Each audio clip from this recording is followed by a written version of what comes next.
नमस्कार दोस्तों। तो हम यूपीपीसीएस के लिए ध्येय आईएएस की टेस्ट सीरीज संख्या 5 का फास्ट रिवीजन कर रहे थे, जिसमें सामान्य विज्ञान, पर्यावरण और करंट अफेयर के प्रश्न हैं। 100 प्रश्न तक तो हमने फास्ट रिवीजन कर ही लिया है। 101 से देखते हैं। निम्नलिखित में से कौन सी एक पारिस्थितिकी दबाव यानी इकोलॉजिकल प्रेशर की इकाई है? तो बार जो होता है वो इकोलॉजिकल प्रेशर की इकाई होता है, इसलिए इसका आंसर हो जाएगा ए। 102 वायुमंडल में प्रकाश के विसरण का कारण है। तो वायुमंडल में जो डिफ्यूजन ऑफ लाइट होता है यानी कि प्रकाश का विसरण, उसका मूल कारण होता है धूलकण।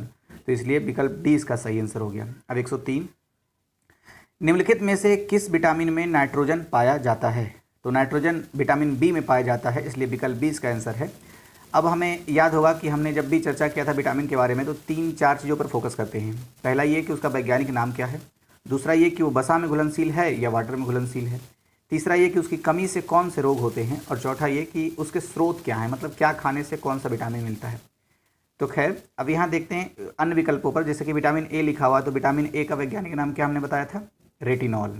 और विटामिन सी का वैज्ञानिक नाम क्या होता है? Ascorbic acid. उसी तरह से विटामिन डी का अगर वैज्ञानिक नाम की बात करें तो कैल्सिफेरॉल होता है। इसके अलावा विटामिन ई और के का भी नाम है, तो इसके बारे में आप या तो अपने सामने जो पेज रखा हुआ है उसे उस पर पेन से लिख लीजिए, या फिर आप कमेंट बॉक्स में बताइए, तो आपका ये रिवीजन हो जाएगा। अच्छा, अब बात करते हैं घुलनशीलता की। तो मैंने कहा था कि सिर्फ जल में घुलनशीलता वाले विटामिन को हम याद रखेंगे, तो अन्य शेष जो विटामिन बचेंगे उसका हम एलिमिनेशन थ्योरी के थ्रू ऑब्जेक्टिव क्वेश्चंस को बना सकते हैं। जैसे कि बी सी वाटर में घुलनशील होता है, बाकी ए डी ई के तो वसा में घुलनशील होता है, तो सिर्फ बी सी याद रखें। बी से B for ball, C for cat. तो ये vitamin B vitamin C water में घुलनशील होता है, तो सिर्फ इसको ध्यान रखने की मैंने गुजारिश की थी। अब देखिए 104 संस्था है और मुख्यालय है, हमें मिलाना है और साथ में मिलाते हुए ये बताना है कि कौन सही सुमेलित है। तो देखिए वैसे इसमें सभी सही सुमेलित है, मैं सिर्फ पढ़ देता हूँ। लिखा हुआ है IUCN, तो मॉर्गस में इसकी मुख्यालय है, हेडक्वार्टर। विश्व वन्यजीव कोष यानी कि वर्ल्ड वाइल्ड लाइफ फंड, तो इसका मुख्यालय यानी हेडक्वार्टर ग्लैंड में है, और ग्लैंड कहाँ है? स्विट्जरलैंड में। यूएनईपी यानी यूनाइटेड नेशंस इन्वायरमेंट प्रोग्राम, इसका मुख्यालय नैरोबी में है। नैरोबी कहाँ है? तो केन्या की राजधानी है नैरोबी। तो तीनों सही सही सुमेलित है, इसलिए विकल्प इसका डी हो जाएगा, उपरोक्त सभी। अब एक जो मैं चाहता हूँ कि आपसे कहूँ वो ये है कि जब भी हम इस तरह के ऑर्गेनाइजेशंस को पढ़ें तो थोड़ा सा वीडियो पॉज करके थोड़ा गूगल कर लीजिए, उसके बाद फिर वीडियो कंटिन्यू कीजिए, या नहीं तो वीडियो कंटिन्यू जब मतलब वीडियो लास्ट हो जाएगा तब जरूर इसको आप सर्च कीजिएगा थोड़ा सा। इसके 2-2 मिनट दीजिए IUCN पर भी, और 2 मिनट दीजिए विश्व वन्यजीव कोष पर भी और UNEP पर भी। ये आपके नोट्स हैं कहीं बने हुए या नहीं है तो गूगल में इसको थोड़ा सर्च कीजिए इसके बारे में। अब देखिए 105 मृदा में पाए जाने वाले निम्नलिखित में से किस जल का अवशोषण पौधों की जड़ों द्वारा किया जाता है? तो कौन सा जल है? वो केशिका जल होती है। केशिका जल का अवशोषण किया जाता है, तो विकल्प बी तो इसका आंसर हो गया। लेकिन अब बात करते हैं जो हमारा पूर्व ज्ञान है, इससे संबंधित हमारा पूर्व ज्ञान है। पहले 2 शब्द जाइलम और फ्लोएम। मैंने कहा था कि ज से जल, ज से जड़ और ज से जल, तो मतलब जाइलम जड़ के थ्रू जल का संचरण करता है पूरे वृक्ष के पार्ट में, ठीक है। अब मैंने कहा था कि जाइलम अगर हम याद रखेंगे तो फ्लोएम ऐसे ही याद रहेगा, क्योंकि फ्लोएम से पोषक तत्वों का संचरण होता है पूरे वृक्ष में। तो ये हो गया। अच्छा, एक हमने शब्द पढ़ा था कि क्रेस्कोग्राफ। क्रेस्कोग्राफ का क्या काम होता है? इसी टेस्ट सीरीज में था। तो क्रेस्कोग्राफ वृक्ष के वृद्धि का मेजरमेंट करता है यानी मापन करता है, और इसकी खोज किसने की थी? तो जगदीश चंद्र बोस ने इसकी खोज की थी क्रेस्कोग्राफ की, ठीक है। 2 चीज़ें हो गई। एक तीसरा चीज़, हमने कई पादप हार्मोन के बारे में अध्ययन किया है, तो वो पूर्व ज्ञान में है हमारे। जैसे हमने पढ़ा था कि एब्सिसिक जो एसिड है, एब्सिसिक एसिड वृक्षों के वृद्धि को अवरोध पहुंचाता है, मतलब वृक्ष में जो वृद्धि होती है तो वृद्धि नहीं करने देता है अगर एब्सिसिक एसिड उसमें हो जाए तो, यानी किसी वृक्ष में हो जाए तो, ठीक है। दूसरा ऑक्सिन के बारे में हमने देखा था कि ये संतुलित और यानी नियंत्रित वृद्धि करती है। एक तरीके से ना ज़्यादा हो जाए किसी पौधे की वृद्धि, ना कम रहे, तो नियंत्रित वृद्धि करने का जो कार्य है वो एक जिस हार्मोन का है वो उसे ऑक्सिन कहते हैं, ठीक है। 2 और हार्मोन बचे। एक है साइटोकाइनिन। तो साइटोकाइनिन का काम है सेल डिवीजन करना। वृक्ष में सेल डिवीजन, कोशिका विभाजन साइटोकाइनिन हार्मोन के कारण होता है। और एक है जिब्रेलिन। जिब्रेलिन कौन सा है? बौना को लंबा, यानी बौना पौधा को लंबा कर देता है जिब्रेलिन हार्मोन, ठीक है। एक और कोई हार्मोन है, तो मैं आपसे ये कहूँगा कि जैसे ये तो आपने सुन ही लिया व्याख्या, लेकिन पादप हार्मोन के बारे में ज़रूर थोड़ा आप पढ़ लीजिएगा, ठीक है, अच्छे से। नहीं तो फिर जब जब आएगा तब तो मैं तो बोलता ही रहूँगा और ज़्यादा से ज़्यादा फैक्ट को लेकर के बोलता ही रहूँगा। वैसे भी आपने कह ही दिया है कि नहीं इसी तरह का व्याख्या जारी रखिए, तो मैं अब थोड़ा आश्वस्त हुआ कि हाँ चलो ठीक है। मुझे पहले लग रहा था कि कहीं ऐसा तो नहीं कि मैं ज़्यादा कनेक्शन दे रहा हूँ और उससे बोरिंग तो नहीं हो रहा है बार बार। जैसे मुझे लगता है कि बार बार बोलने से याद हो जाएगा, तो इसीलिए मैं बोलता हूँ। वैसे थैंक यू। हाँ, अब देखते हैं 106 नंबर। निम्नलिखित में से कौन सा क्षेत्र भूतल पर अत्यधिक जैव विविधता वाले क्षेत्रों में प्राणी प्रगणित नहीं किया जाता है। प्रगणित का मतलब होता है क्या? प्रगणित का मतलब गिनना, उसको इनुमरेट करना। तो लिखा हुआ है क्या कि अब पहला है प्रवाल भित्तियाँ। तो प्रवाल भित्तियाँ में तो जैव विविधता, अत्यधिक जैव विविधता वाले क्षेत्र कहलाते ही हैं। फिर उष्णकटिबंधीय वर्षावन, ये भी अत्यधिक जैव विविधता वाले क्षेत्र होते हैं। आर्द्र भूमि, यह भी अत्यधिक जैव विविधता वाले क्षेत्र होते हैं। लेकिन जो घास के मैदान होते हैं वो जैव विविधता के क्षेत्र तो होते हैं, लेकिन अत्यधिक जैव विविधता के क्षेत्र नहीं होते हैं। तो इसलिए घास का मैदान इसका जो है वो आंसर हो जाएगा, जैसा कि क्वेश्चन में पूछा था कि कौन नहीं है किया जाता है अत्यधिक जैव विविधता के क्षेत्र में काउंट। अच्छा, अब एक चीज़ आर्द्र भूमि जब हम पढ़ रहे हैं तो हमें याद आ रहा है, वो ये कि विश्व आर्द्र भूमि दिवस मनाया जाता है। कब मनाया जाता है? 2 फरवरी को।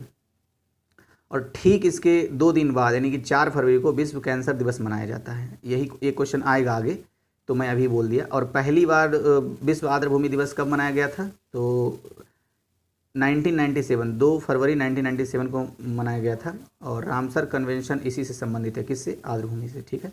107, निम्नलिखित युग्मों में से कौन सा एक सही सुमेलित नहीं है? तो जो सही है पहले उसे देख लेते हैं। जैसे विटामिन B5, इसका संबंध पेलाग्रह से है। विटामिन डी, इसका संबंध ऑस्टियोमलेशिया से है। और विटामिन ए, इसका संबंध जीरोथैल्मिया से है। जबकि जो निक्टालोपिया होता है, निक्टालोपिया के रतौंधी को ही निक्टालोपिया कहते हैं, ये विटामिन ए की कमी से होता है, विटामिन के की कमी से नहीं। इसलिए विकल्प बी जो है वो सही सुमेलित नहीं है, यही इसका आंसर हो जाएगा।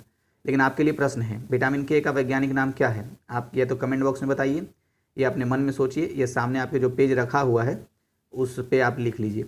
अब देखिए, विचार करना है, और एक साइड रोग है, दूसरे साइड विषाणु, और उसमें जो सुमेलित नहीं है उसके बारे में हमें चुनना है, मतलब उसके बारे में आंसर विकल्प दिया हुआ है। तो बर्ड फ्लू H5N1 से होता है, जबकि उसके सामने कुछ और दिया हुआ है, तो ये तो नहीं सुमेलित है।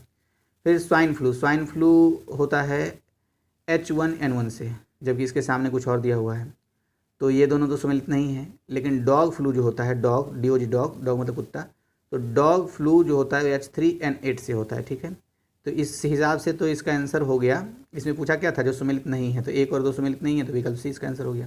खैर, अब सवाल ये है कि इस तरह के फैक्ट को हम रिमेंबर कैसे रखें, अच्छे से दिमाग में कैसे रखें।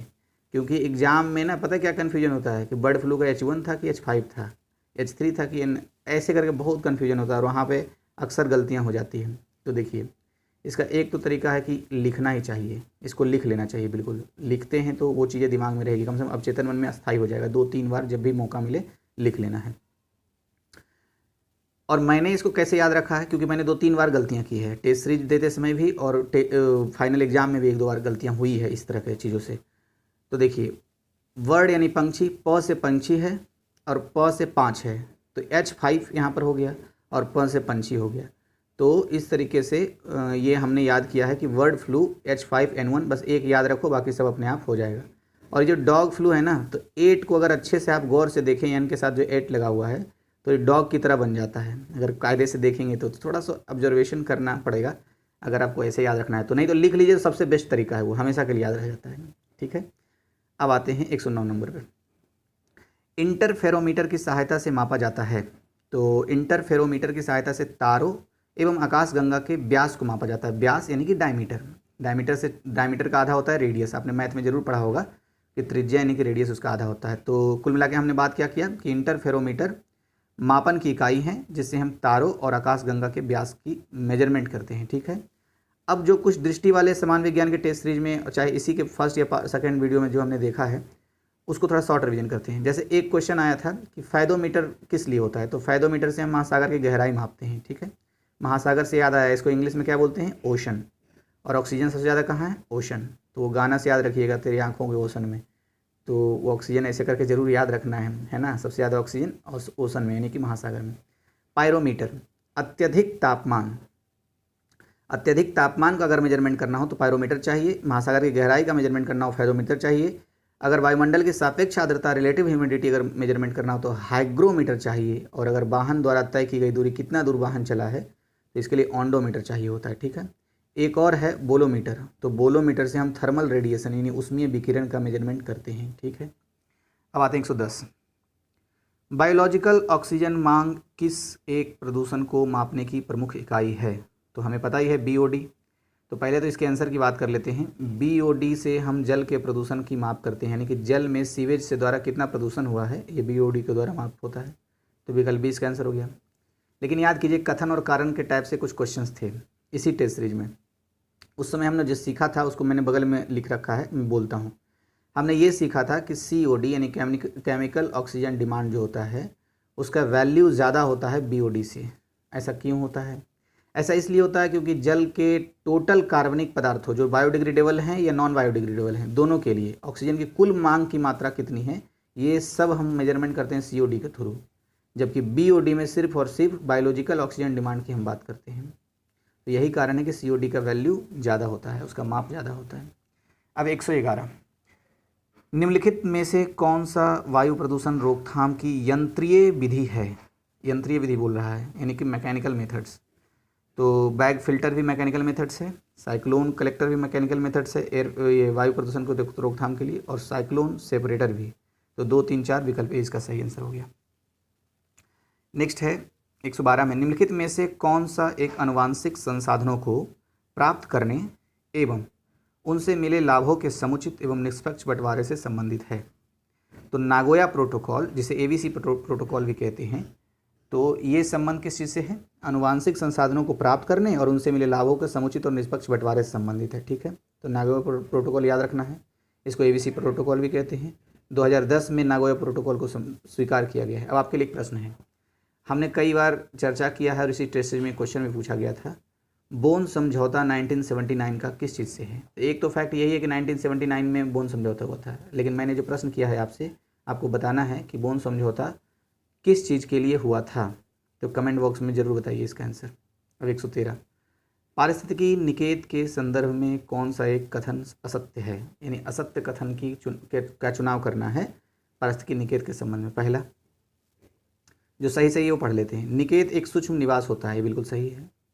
पारिस्थितिक निकेत शब्द का सर्वप्रथम प्रयोग ग्रीनेल्स ने किया था, तो यह भी सही है कि अगर निकेत की बात पूछे तो इसका जो सबसे पहले प्रयोग किया था वो ग्रीनेल्स ने किया था। ठीक है। D नंबर, किसी निकेत में रहने वाली जाति दूसरे निकेत में रहने वाली जाति की पूरक होती है, तो यह भी सही है। जबकि एक निकेत में पौधों एवं जीवों की विभिन्न प्रकार की जातियाँ व उपजातियाँ एक साथ निवास करती, जी नहीं, निकेत में एक ही प्रकार की जातियाँ एक होती हैं, जातियाँ उपजातियाँ नहीं होती, एक प्रकार के जीव एक प्रकार के पौधे होते हैं, तभी तो निकेत है। इसलिए विकल्प C जो है वो सही नहीं है और यही इसका आंसर होगा, क्योंकि असत्य पूछ रहा था क्वेश्चन में।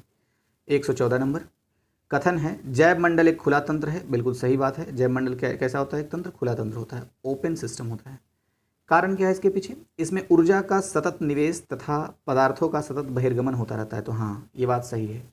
किसी भी जैव मंडल में यानी कि जो खुला तंत्र होता है उसमें ऊर्जा का सतत यानी लगातार निवेश होता रहता है और पदार्थों का सतत बहिर्गमन होता रहता है। तो कथन कारण दोनों स्वतंत्र रूप से सही होने के साथ साथ एक दूसरे की व्याख्या करते हैं, इसलिए विकल्प ए इसका सही आंसर हो जाएगा। 115, पारिस्थितिकी तंत्रों के घटकों में निम्नलिखित में से कौन एक जैविक घटक है? तो जैविक घटक की अगर हम बात करें तो बैक्टीरिया जो होता है वो जैविक घटक होता है। क्या होता है? बैक्टीरिया जैविक घटक होता है, जबकि तापमान, प्रोटीन, फास्फोरस ये सब अजैविक घटक होते हैं पारिस्थितिकी तंत्र के। 116 में है कथन दिया हुआ है। अच्छा, कथन क्या दिया हुआ है? कथन है कि मैंग्रोव वन प्राकृतिक रक्षक कहे जाते हैं, तो ये सही है। प्राकृतिक रक्षक के तौर पे यानी नेचुरल प्रोटेक्टर के तौर पे काम करते हैं मैंग्रोव वन। ठीक है। कारण, मैंग्रोव वन समुद्री तूफानों की प्रभाविता कम कर तटीय सुरक्षा प्रदान करते हैं। हाँ, ये भी सही है। तो कथन कारण दोनों सही हैं, व्याख्या भी करते हैं, विकल्प ए इसका आंसर हो गया। 117, रमन प्रभाव का संबंध है, तो रमन प्रभाव का संबंध सभी पारदर्शी माध्यम से गुजरने वाली किरणों से होता है, इसलिए विकल्प सी इसका आंसर हो गया। क्वेश्चन नंबर 118, निम्नलिखित युग्मों में से कौन एक सही सुमेलित नहीं है? तो जो सही है पहले उसे देख लेते हैं। जीन प्रोटीन का स्रोत मक्का होता है, ये सही है। प्रोलैमिन्स प्रोटीन का स्रोत दाल होता है, ये भी सही है। और ग्यूटेलिन्स प्रोटीन का जो स्रोत होता है वो अनाज होता है, तो ये भी सही है। जबकि गोसिपिन प्रोटीन की बात करें तो ये कपास से हमें मिलता है, जूट से नहीं, इसलिए ये गलत हो गया और यही इसका विकल्प सही है। ये जो गोसिपिन प्रोटीन है जो कपास से हमें मिलता है, ये कीटनाशक के रूप में प्रयुक्त होता है, तो यह भी बात याद रखने योग्य है। 119, निम्नलिखित युग्मों में से कौन सा एक सही सुमेलित नहीं है? तो जो सही सुमेलित है पहले उसे देख लेते हैं। गहन पारिस्थितिकी शब्द को सबसे पहले किसने दिया था? तो आर्निजनेस ने दिया था, इसलिए ए नंबर सही है। पारिस्थितिकी तंत्र शब्द का प्रयोग सबसे पहले ए जी टांसले ने किया था, तो यह भी सही है। और पारिस्थितिकी नीचे यानी निकेत की बात करें तो ग्रीनेल ने किया था इस शब्द का प्रयोग, तो ये भी सही है। जबकि पारिस्थितिकी जो शब्द है, सिर्फ पारिस्थितिकी, इसके मतलब पहले जो प्रयोग करने वाले हैं वो अर्नस्ट हैकल हैं, ना कि जी टेलर, तो इसलिए गलत था, इसलिए यही इसका आंसर हो जाएगा। अब इसको बिना लिखे तो मुझे नहीं लगता है कि याद हो पाएगा, इसलिए एक दो बार लिखना होगा इसको। जब भी आए, कोई एक शब्द भी आए तो चारों को फिर से दोहरा लेना चाहिए। अब 120 नंबर, निम्नलिखित युग्मों में कौन सा एक सही सुमेलित नहीं है? तो जो सही है उसे देख लेते हैं। जेरेंटोलॉजी जो है वो वृद्ध होने की प्रक्रिया का अध्ययन जेरेंटोलॉजी में किया जाता है, तो डी नंबर तो सही है। सी नंबर, ऑर्निथोलॉजी पक्षियों का अध्ययन किया जाता है ऑर्निथोलॉजी में, तो यह भी सही है। जबकि सेरोलॉजी में रुधिर सीरम का वैज्ञानिक अध्ययन किया जाता है, तो यह भी सही है। और बी नंबर जो कि गलत है, इसमें लिखा हुआ है हर्पेंटोलॉजी में पर्वतों का अध्ययन नहीं किया जाता है। पर्वतों के अध्ययन के लिए हम ओरियोलॉजी में अध्ययन करते हैं पर्वतों का, जबकि हर्पेंटोलॉजी में क्या अध्ययन होता है? उभयचर एवं सरीसृप का अध्ययन किया जाता है। क्वेश्चन नंबर 121, जहां जातियों की पर्याप्तता तथा स्थानीय जातियों की अधिकता पाई जाती है, लेकिन साथ ही इन जीव जातियों के अस्तित्व पर निरंतर संकट बना हुआ है, वह क्षेत्र कहलाता है, तो उसे हॉट स्पॉट कहते हैं। तो विकल्प डी इसका आंसर हो गया। मतलब हॉट स्पॉट एक ऐसा क्षेत्र होता है जहाँ जातियों की विविधता अधिक होती है, स्थानीय जातियों की विविधता अधिक होती है, लेकिन उनके जीवन पर हमेशा संकट बना रहता है, तो इसे हॉट स्पॉट कहते हैं। ठीक है। 122, कवक से संबंधित निम्नलिखित कथनों पर विचार करें। तो पहला कथन है LSD एक विभ्रमी पदार्थ है जो कवक द्वारा बनाया जाता है, तो एकदम बिल्कुल सही है। अच्छा, कवक से याद आया, गंजापन और दाद खाद ये सब भी जो रोग है ये किसके कारण होता है? कवक के कारण। दूसरा कथन है ये प्रोटीन एवं विटामिन के मुख्य कारण होते हैं, तो हाँ, कवक प्रोटीन और विटामिन के मुख्य कारण होते हैं, तो विकल्प सी इसका सही आंसर है, 1 और 2। 123, यदि किसी व्यक्ति का रुधिर दाब यानी ब्लड प्रेशर बहुत कम हो गया हो तो इसमें से कौन सा हार्मोन देने पर उसे लाभ होगा? तो जब ब्लड प्रेशर किसी का कम हो जाता है तो एड्रेनलिन हार्मोन देते हैं, तो विकल्प 20 का आंसर हो गया। 124, उत्तकों का अध्ययन निम्न में से किसके अंतर्गत किया जाता है? तो उत्तक का अध्ययन हम हिस्टोलॉजी के अंतर्गत कहते हैं, उत्तक यानी टिश्यू। अच्छा, उत्तक से याद आया, दृष्टि वाले टेस्ट सीरीज जो हुए थे उसमें से 2 शब्द था, हाइपोक्सिया और हाइपोक्सीमिया। क्या होता है ये सब? हाइपोक्सिया हम तब कहते हैं जब उत्तकों यानी टिश्यू में ऑक्सीजन की मात्रा कम हो जाती है, लेकिन हाइपोक्सीमिया क्या होता है? जब रक्त में ऑक्सीजन की मात्रा कम हो जाती है तब हम उसे क्या कहते हैं? हाइपोक्सीमिया हो गया है। तो ये शॉर्ट रिवीजन हो गया। अब क्वेश्चन नंबर 125, विचार करना है और जो संयुग्मी प्रोटीन है उदाहरण उसके बारे में बताना है। तो देखिए, सबसे पहले लिखा हुआ है एल्ब्यूमिन, उसके बाद लिखा हुआ है ग्यूलोब्यूलिन। तो ये एल्ब्यूमिन और ग्यूलोब्यूलिन जो है ये संयुग्मी प्रोटीन तो नहीं है, ये सरल प्रोटीन है, तो 1 और 2 तो नहीं आंसर होगा, तो सिर्फ 3 बचा, न्यूक्लियो प्रोटीन। तो ये सिर्फ क्या है? ये संयुग्मी प्रोटीन है, तो विकल्प ए इसका आंसर हो गया। 126, प्रोटीन के बारे में जरूर पढ़ लीजिएगा। 126 क्या लिखा हुआ है? निम्नलिखित में से कौन सा एक फास्फोरस घुलाने वाले जैव उर्वरक के रूप में जाना जाता है? तो जैव उर्वरक के बारे में जाना जाता है बैसिलस स्यूडोमोनास को, इसलिए विकल्प डी इसका सही आंसर हो गया। अच्छा, नेक्स्ट क्वेश्चन पूछ रहा है 127 नंबर, निम्नलिखित युग्मों में से कौन सा एक सही सुमेलित नहीं है? तो जो सही सुमेलित उसे देख लेते हैं। एक साइड है कच्छ वनस्पति स्थल और दूसरे साइड है राज्य। तो देवी कौड़ा जो कच्छ ये वनस्पति स्थल है ये उड़ीसा में है, अचरा रत्नागिरी महाराष्ट्र में, मुथुपेट तमिलनाडु में, जबकि पिचावरम जो कच्छ वनस्पति स्थल है ये तमिलनाडु में है, केरल में नहीं, इसलिए इसका आंसर बी हो जाएगा, क्योंकि पूछा था जो सुमेलित नहीं है वो पूछा था।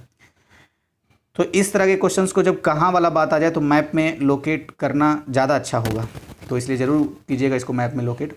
128, यदि अच्छा हाँ, मैं ये बोल देना चाह रहा हूँ, PDF मैंने दे दिया है, बिल्कुल नीट एंड क्लीन PDF है, जैसा कि वादा किया था उस वादे के मुताबिक मैंने PDF दे दिया डिस्क्रिप्शन बॉक्स में, आप ज़रूर डाउनलोड कर लीजिए। अगर कोई दिक्कत होता है तो आप कमेंट बॉक्स में बताइएगा, तो मैं आपकी मदद करूँगा। मदद क्या, डायरेक्ट कमेंट में ही लिंक दे दूंगा अच्छे से अगर नहीं डाउनलोड हुआ तो। अब देखिए 128, यदि दो समतल दर्पण 30 डिग्री कोण पर झुके हों तो उनके मध्य में रखी वस्तु के बने प्रतिबिंबों की संख्या होगी। तो वैसे तो इसका आंसर 11 है, ठीक है 11 होगी, लेकिन अब सवाल ये है कि कोई ज़रूरी थोड़ी है कि एग्जाम में 30 डिग्री कोण ही पूछे, क्या पता 45 डिग्री कोण पूछ ले, क्या पता 60 डिग्री कोण पूछ ले, तो निकालेंगे कैसे। तो देखिए इसका सीधा सीधा फॉर्मूला होता है 360 डिग्री बटे जितना कोण दिया गया है समतल दर्पण का उसको नीचे कर दीजिए और -1 करके सॉल्व कीजिए, जो आएगा वही उसका आंसर हो जाएगा, ठीक है।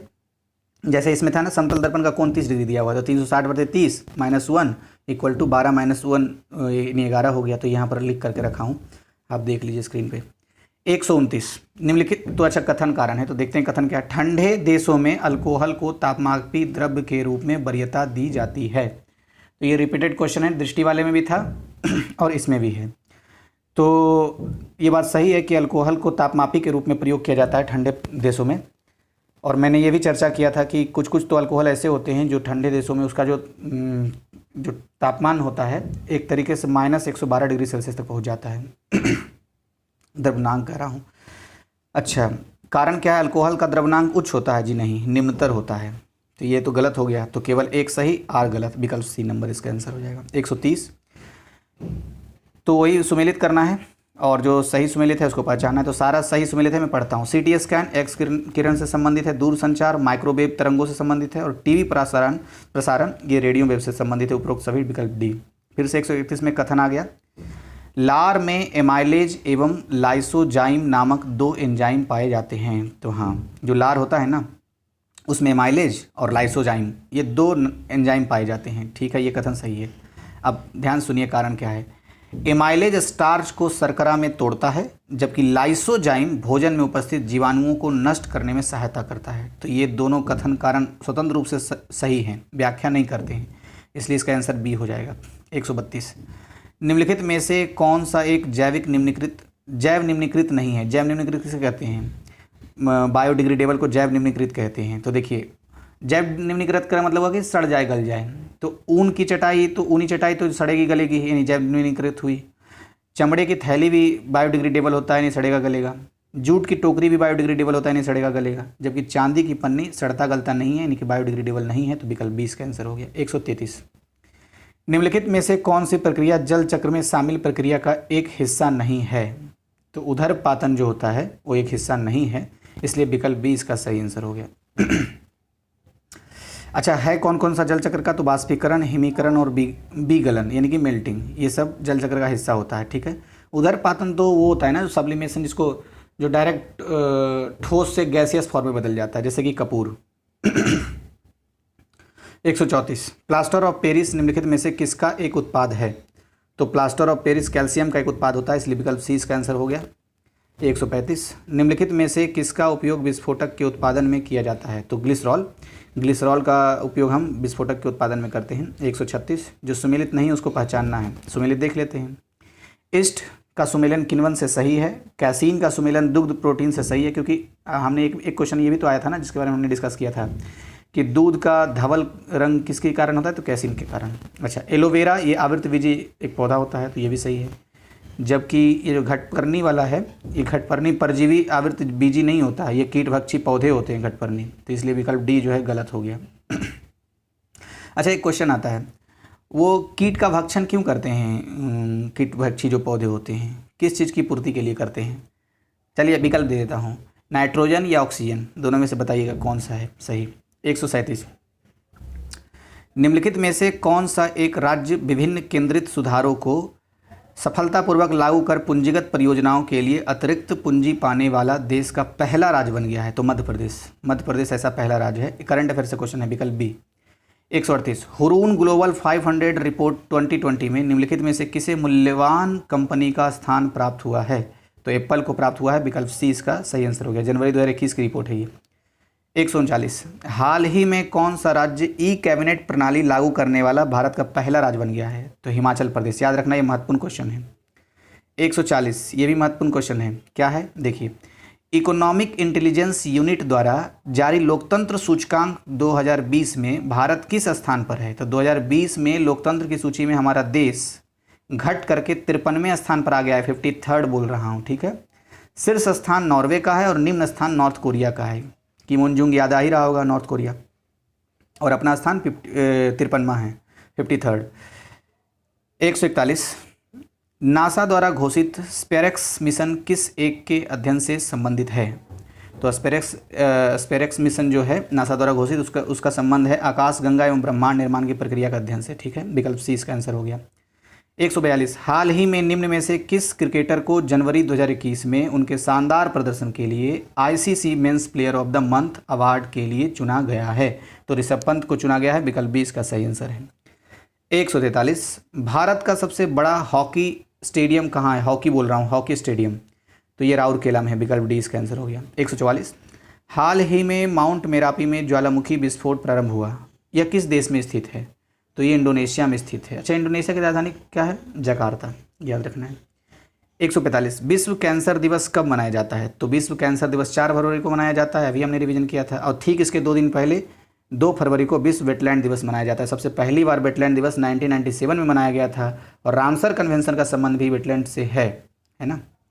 146, ब्यूटीफुल थिंग्स नामक पुस्तक के लेखक कौन है? तो देखिए, सेम क्वेश्चन भी पूछा गया था दृष्टि वाले भी टेस्ट सीरीज में। तो पता है अभी जो अमेरिका के राष्ट्रपति कौन है? जो बाइडन। उनके एक बेटे हैं जिनका नाम है हंटर बिडेन, है ना। इन्होंने ही पुस्तक लिखे हैं। क्या लिखा है? Beautiful things. तो याद रखिएगा, ब्यूटीफुल थिंग्स किसके पुस्तक है? हंटर बिडेन की। 147, पानी में कुछ अपद्रव्यों को मिलाने पर उसका हिमांक घटेगा। क्या हो जाता है? उसका हिमांक घट जाता है अगर अपद्रव्य मिला देंगे। विकल्प ए इसका सही आंसर है। 148, निम्नलिखित में से कौन से दांतों की मजबूती के लिए आवश्यक है? तो दांत की मजबूती के लिए फ्लोरीन भी आवश्यक होता है, कैल्शियम भी आवश्यक होता है, फॉस्फोरस भी आवश्यक होता है, लेकिन आयोडीन आवश्यक नहीं होता है। आयोडीन का काम क्या होता है शरीर में? इसके बारे में क्या है आयोडीन का रोल, आप बताइए हमें, हाँ, कमेंट बॉक्स में। 149, औषधीय स्रोत है। तो देखिए, पेनिसिलिन औषधि कवक से प्राप्त होता है, जैसा कि व्याख्या में लिखा होता है। हाँ, एंटीपायरेटिक सर्पगंधा से प्राप्त होता है। कुनैन सिनकोना वृक्ष के छाल से प्राप्त होता है। ये किस में काम आता है? मलेरिया के, मतलब मलेरिया के उपचार में काम आता है। तंबाकू से निकोटीन प्राप्त होता है। तो विकल्प डी इसका आंसर हो जाएगा। 150 जो कि लास्ट क्वेश्चन है, निम्नलिखित में से कौन प्रवाल विरंजन में सर्वाधिक महत्वपूर्ण कारक है? तो सबसे महत्वपूर्ण कारण जो होता है प्रवाल विरंजन का, वो वैश्विक उष्मन होता है सबसे ज़्यादा। तो इसका आंसर टी हो गया। अब देखिए, ये टेस्ट सीरीज समाप्त हो गया। मैं बता देता हूँ, एक व्यक्ति ने पूछा था सब्सक्राइबर में, उन्होंने कहा था कि सर आप कैसे टेस्ट सीरीज करा रहे हैं, पता नहीं चल पा रहा, किसी का 3 है, किसी का 5 है, किसी का 6 है। देखिए, सब्जेक्ट वाइज मैंने टेस्ट सीरीज कराए हैं। कैसे? जैसे दृष्टि के पॉलिटी के हो चुके हैं टेस्ट सीरीज, और ध्येय IAS के भी पॉलिटी के टेस्ट सीरीज हो चुके हैं, और टेस्ट सीरीज के साथ साथ प्रीवियस ईयर्स के सारे पॉलिटी के प्रश्न भी अपलोडेड हैं। ठीक है, तो ये आप 3 देख लीजिए, काफ़ी होगा, पॉलिटी कंप्लीट हो जाएगा। उसके बाद हिस्ट्री के क्वेश्चंस दृष्टि IAS के अपलोडेड हैं। ध्येय IAS वाले नहीं अपलोड किया हूँ, जरूर कर दूंगा 1-2 दिन में, वो तैयार हो रहा है। उसके बाद GS वर्ल्ड के भी हिस्ट्री के प्रश्न अपलोडेड है, उसके 2 सेट हैं, तो उसको भी जरूर देख लीजिएगा। शुरुआती दिनों के वो टेस्ट सीरीज डाले हुए हैं, अपलोड किए हुए हैं, तो आप जरूर देख लीजिएगा। ठीक है, हिस्ट्री के प्रीवियस ईयर्स के सारे प्रश्नों का 2012 से 20 तक मैंने अपलोड कर दिया है, तो उसे भी जरूर आप देखिएगा। ठीक है, अब इसके बाद यहाँ देखिए, साइंस सामान्य विज्ञान का तो हो गया, ध्येय IAS और दृष्टि IAS का। मैं अब 2-3 वीडियो में जो प्रीवियस ईयर्स के विज्ञान के क्वेश्चंस हैं उसको मैं अपलोड कर दूंगा। ठीक है, विज्ञान के प्रश्न अगर हाल के प्रश्नों को देखें तो सबसे ज़्यादा वेटेज होता है, और मैं ये कहूँ कि विज्ञान में भी, सामान्य विज्ञान में भी बायोलॉजी के प्रश्न ज़्यादा होते हैं, तो कोई अतिशयोक्ति नहीं होगी, तो इसलिए इस पर ज़्यादा फोकस करना होगा। धन्यवाद।